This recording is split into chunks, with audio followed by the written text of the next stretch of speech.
n'ibindi byinshi abifashijwe n'abarinzi bo ngaho mu gihugu n'ibindi byinshi aza kutuyagira kano kanye yamaze gushika ku kigo c'indege Merikadaye ikibuga c'indege cyacu ciza no mu gihugu cyacu ciza gitembamwo amata n'ubuki. Abanyamakuru abanditsi b'abanyamakuru baje kumwakira nk'umuririmbyi amaze gukora byinshi bitandukanye. The Bain turakuramukije wongera utubwira ukungena urugendo rwari rumeze.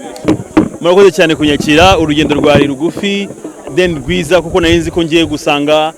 imfura mu kindi gihugu cy'ababanye. I'm very happy kuba ndi hano cyane, ndanezerewe cyane. Ego The Bain nimba atari banga canke ari ryambiruse mu Burundi nike kintu umaze kubona kano kanya gusushitse hano cyagutangaje hano iwacu mu Burundi? Urugwiro ni Kirundi? Ego urugwiro uburyo abantu bakwakira urukundo ufite reka mvuga urukundo ruri hejuru cyane ndanezerewe cyane mbese bimeze nk'ibyo wacu kwa abarundi gushaka no kanya bariteze byinshi umuyoboke yadusiguriye ndetse atubwira n'amateka y'umuririmbyi rurangiranwa bisi no muri Africa ariwe The Bane agiye guhura n'abaririmbyi rurangiranwa hano mu Burundi ndetse bamaze gukora byinshi bitandukanye muri Africa ndivuye ku isi yose Big Fizzo Sabi n'umuririmbyi bari kubaraza Lino G The Bane yitegure gute ku biteramo bidasanzwe agiye gukora ku butaka bw'u Burundi niteguye cyane ku ruhande rwanjye ariko nanone ndanezerewe cyane kuba ngiye gura nkunda kubivuga na Farious is one of my biggest inspiration ndi close cyane n'umuhanzi witwa Sati B is a good friend and he's a wonderful super wonderful talented guy ndamukunda cyane Lino G namumenye kubera iyi concert nahise mindi kumufana ukomeye so muri make I'm very happy man I'm very excited kuri event tugiye gukora tu abarundi ni benshi ari biteze kukubona ndetse kuko benshi bagukunda utarigera uriyereka uwaribwe first time hari band ingo live band irikimwe abarinzi bakomeye bari ba live neza agiye korana nabo kuri The Bane yahisemwo gukorana na band yo ngaha mu Burundi nicyumviro nakigize nyuma kuko nagomba kuzana na band ivuye Kigali ako mbitekerezaho nari nicaye ahantu nindi ngiye by the way ndavuga ni kuki nabaye nakuze ndi inspired n'umuziki w'abarundi nkaba ngiye Burundi nkaba njyanye yo band kandi bafite band aribo banyamuziki twakuze ofete nibo batureze muri musique so nyita nkora communication n'umuntu umwe hano arambwira ati band nziza ni nyinshi yambwiye nyinshi zitandukanye ariko arambwira mu byukuri imwe muri zo ni yitwa Ingo Band turavugana numva ndabakunze we about to make history kabisa The Band urabikaze mu gihugu cyacu Burundi nibaswa rya mbere shito mu Burundi yes abakunze umuziki mu Burundi barakurindira ngishika mu gihe uzo performinga kuri stage imwe na Big Fizzo uvuga yuko wakuze wumviriza witeguye gute kumbura kugira ngo public mu Burundi yihagurutse mu gihe tuzi yuko ari abandi ba artiste bakomeye mu Burundi bahari niteguye ku rwego ruri hejuru cyane ibihugu byose njyamo bitandukanye biba birimo abarundi akenshi iyo nkoze concert Belgique nka 50% abarundi 50% abanyarwanda gutyo mbe babavanze ufite igihugu cyacu Burundi n'u Rwanda is pretty much the same country so ibyo twakoze ahandi tujyakora ibirenzaho aha ngaha kundi rwego abantu miliyoni barakurindiranye igishika ndetse baramaze no kugura amatike babifashwe na Now company yashoboye kukuzana hano mu gihugu iki kintu tubwira ko kwiza tunga yashoboye kuzana Jean Dodi John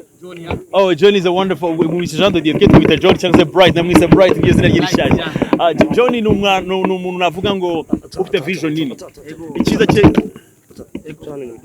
ikiza cye vision afite icyo nayikundiye nagari vision iri individual ni vision y'igihugu cyose so ni igihugu arashaka kuzamura igihugu ashaka guteza imbere igihugu nicyo kintu nabonye kandi namukundiye so n'umwana mwiza cyane ariko kandi maze imyaka myinshi uri kurakora abibaza ko cyari kibuze kugira ngo wakiga hano mu gihugu cy'u Burundi uzitanga umunezero nibaza ko ari igihe cy'Imana iyo kigeze ntago wagihagarika so ibihe bya mbere ntago byari ibihe by'Imana tu this is byari byateguye yuko biteramo uza kuri kumwe na RJ the DJ DJ akomeye cyane wa Diamond Platnumz kwari ko hisemo RJ ariko kandi ahagarikire kuvugiriza umuziki ariko kandi kuko mutazananye arihe ntaraza yashitse bimeze gute bo RJ twavuganye ashobora gushika ejo icya kabiri RJ ni inshuti yanjye hafi so yo nkoze ibitaramo bya hafi hangaha muri East Africa kenshi akunze kuba ari with me for the most part ariko nibaza ko na John yamugiriye ikizere nk'umu DJ w'international The Bane akabazo wamusabiye akazi muri Now byaba ari byo oya kubera ko ari inshuti yawe uravuga uti reka musunike ahubwo nashimishijwe cyane nuko bamuhisemo nk'inshuti yanjye ariko nawe niwe yamwizeye first muri Bujumbura The Bane yamaze gushaka gutanga Burundi abarundi n'abarundi kazi abanyarwanda n'indi kwisi yose babimenye ariko kandi ntiyaje wenyene ari kumwe na Babu sinzi ko twakuramutsa nawe murakoze cyane ndashima Imana abarundi bakunze gukora ku mbuga n'ivyo wagiye urabashikiriza ku mbuga zitandukanye ariko kano kanya warusi bakwe yo buzuri kuri stage n'umuririmbyi rurangira dufise kwisi Big Fizzo cyo kimwe na Sabi na Rije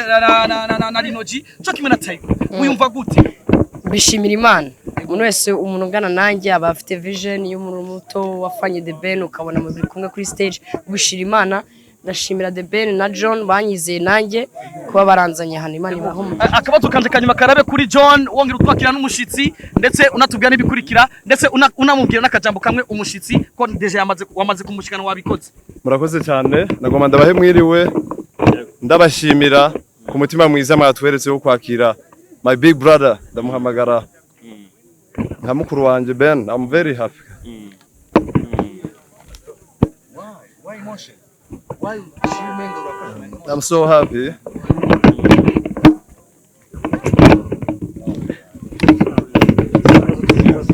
So merci. Thank you. Muyoboke nawe nkumwe mu bantu yakiri ubwa mbere The Ben atubwiye bya The Ben wotubwira kanukanya ikumira ibintu igikurikiraho muzaze muri press conference kwa gatanu saa 6.